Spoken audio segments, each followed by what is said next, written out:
Mr. Nigel Dodds. Speaker, but just on that last point, the Prime Minister has known for some considerable time, and so has the House, that the 29th of March was the target date. So why hasn't appropriate preparations been made? Why do we need another 2 weeks? What's going to happen in another 2 weeks that couldn't have happened up to now? I mean, this is a fundamental lack of preparation, and the government's entirely responsible for that, if that's the case, because this is a new argument. I have to say, Mr. Speaker, this is an entirely new argument that we're hearing for the first time as to why we need extension.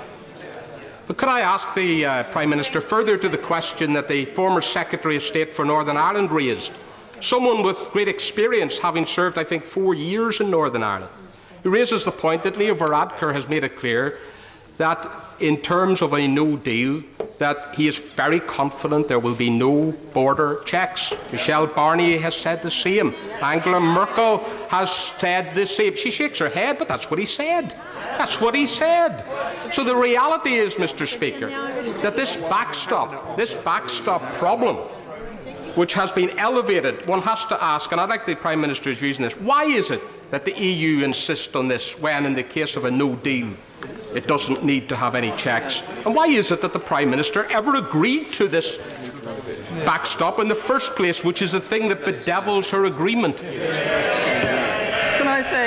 Can I say, first of all, to the Right Honourable Gentleman, that actually the issue of the positioning governments of Northern Ireland in a no-deal situation, it's not the first time that it's been raised today. It was raised by my Right Honourable friend, the DEFRA Secretary, in the debate on no-deal, which took place nearly 2 weeks ago.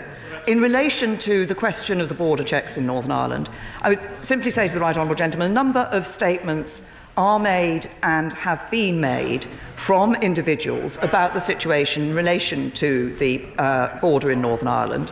What is also clear, that actually when you look at the detail of what the European Union has said, they have not said, they've made clear that European Union law would need to be adhered to in any circumstance in which there was no deal.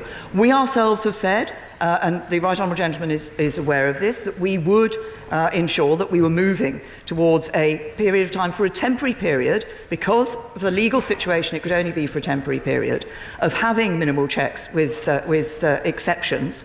But the legal position is a different one in relation to the necessity to be able to have certain checks taking place. And the European Union has been clear that EU law would need to be applied in all of these circumstances.